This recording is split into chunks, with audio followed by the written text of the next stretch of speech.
I would like to draw a few parallels between Tai Chi and Shuai Jiao. Tai Chi is considered by most as a close-in martial arts system when it is being practiced as a martial arts system. Something that is based upon hands-on, right? Things like takedowns, joint locks, short strikes. So when we can look at Shuai Jiao, which is specialized in that area, well, we can learn a lot about Tai Chi. And we want to remember too that Yang style Tai Chi, which is where we're going to be drawing this movement from as a source material, developed in Beijing, where Shuai Jiao was just part of the culture. So it's something that was known there, something that was shared by everybody within the martial forest. Okay, so the move from the Tai Chi that we're going to work on is parting wild horse's mane, Ye Ma Fin Zong. And it looks kind of like this. And I'll tell you what, there's a bunch of different versions out there, all kinds. Some that maybe look a little bit more like this, maybe some that have a little lean, you know, some that are small, right? Some that are have a big rise and fall. But if you start to notice the general pattern, you're gonna see advance and enter into a space, create your sense of peng from Tai Chi. This is your expansive ward-off force, but it also gives you the integrity of your space, helps you pull all your joints into center and move from center. So we have peng that comes forward and wraps, and then a waist turn. And most often, people stop their wild horse parts their mane at ward off and just feel it stop here and then just sort of retreat and kind of disconnect from the beginning. I know I did that for a long time in my Tai Chi. When I was practicing, I would get here, stop with the shield, and then just sort of relax and pull on. But once I was learning Shuai Jiao, I started learning this move Ji Zhuang here, okay? And if you notice with Ji Zhuang, we turn the waist and we keep going and it empties. Our weight goes forward, fills, and then empties before it goes down. And it felt very similar to wild horse parts its mane in the throw, when I started learning the partner technique, and just the solo move. So I started looking at this movement and connecting that right there. When I push back and empty, sending that into a full waist turn that you then move out into, and then you collect into the next move. So if we look at our parting the wild horse's mane and do that full complete waist turn, now we're going forward and pulling it back before we go forward. And so it changes the move a little bit. At least it did for me, because I learned Beijing 24 a long time ago. And then when I was learning the other styles, I did get taught different takedowns, different movements, but I don't think I was that great at them. Not nearly as good as my teachers were at that point. But then once I started competing in Shuai Jiao and getting more fundamental training and just going deeper, I started feeling those pieces come together a lot more, and it made a lot more sense for me. So Evan, if you don't mind coming out, this is Evan, he's gonna help me with this move. So from our Shuai Jiao perspective, when we teach any technique, we wanna understand what we're looking for in our partner. When we're gonna do this, there has to be something in his position that triggers us wanting to do this, okay? So first of it's gonna be distancing. The distance I have right now, no good. It's just not gonna work. So this is a close in. We're here. Just like we talked about, Tai Chi is a close in. That means I can wrap him close. He can wrap me, right? It means like, you know, elbows would be a thing. So we have to be controlling and having a sense of where the person's arms are. Otherwise, things might just be flying up at your face, okay? So we're in tight. Now this first movement takes that, okay? We relax and it takes it here into that embracing the moons. And as this arm goes this way, this one goes that way, okay? Okay, you see how the energy creates. So as that happens, I step. And this closes in, and here's my peng.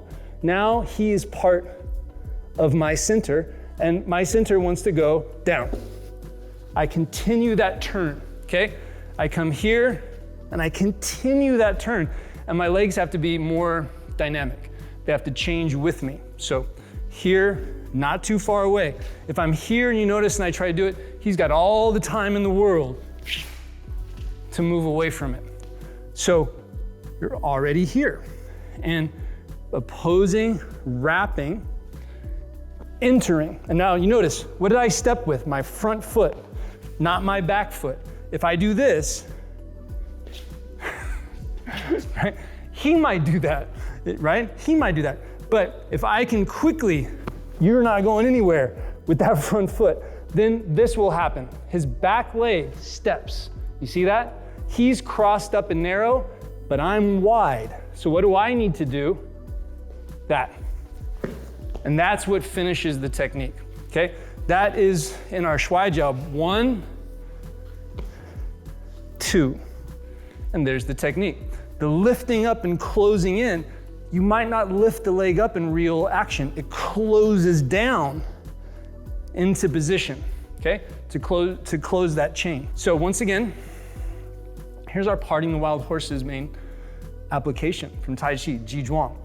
If we're kind of have a little jostle, I feel this. He's trying to come in. I can slip it. I can release that into that position. The reason why I like this move is several things. One, if you're not doing this, right? When you look at a strictly wrestling Shuai Jiao situation, yeah, you can do these big reaping, turning throws, but in a more self-defense situation or a more Tai Chi-like situation, you don't want to turn your body like that. With somebody you want to be able to attack in, and you can even see there's a bit of a percussive, right-ness that's there if I want there to be. So there can be lots of different aspects to this once we understand it. Also, we don't want to lose the hands, right? There's got to be a control and a switch. So right from controlling the right hand, and I'm a little far away, boom, right to the shoulder, okay? Right to the shoulder. Come on this side, so you can see. As this goes, there. So, right like that. Now, here, and Evan's done the smart thing. You see him post up in my forearm right there, instinctually, right? Which is great. Which is also why, watch this hand. This hand does, you see? That. That's the whole move. So when they do that, you can work through it. It's a smart thing to do from the defensive side too. It just makes the other person have to work a little harder, right? So as you come in here, the whole shape, turn the head, turn the waist, find that back to the back leg like you were doing your other move, and they land right over there. Thank you, Evan. Where they land tells you a lot about the move. If they land here, then you had the correct G, which is to compress, right? If they landed out there, well, I don't know how you did it, but great job, right? The dynamics might not have, it's not as likely of a technique, right? If you're pushing them out, they're more likely to escape out. What we're looking for is that crossed up feet and the closing down. What this teaches us is the technique requirements. Technique is different than application. Technique, we want to assume, works. The ideas that we put into our techniques are sound, they're logical. We can feel the function connected to the body method. What then we have to learn is how to apply it. Where do we need to get better at our movement? Where do we need to get better at our timing? Where do we need to get better at our body method? And then we can start to learn how to apply this technique in the situations where we want to apply it in. Does it mean something you're going to add into your push hands, if you're a Tai Chi person, into your self-defense repertoire, if that's your focus, into your Shuai Jiao, if you're doing Shuai Jiao or whatever it is.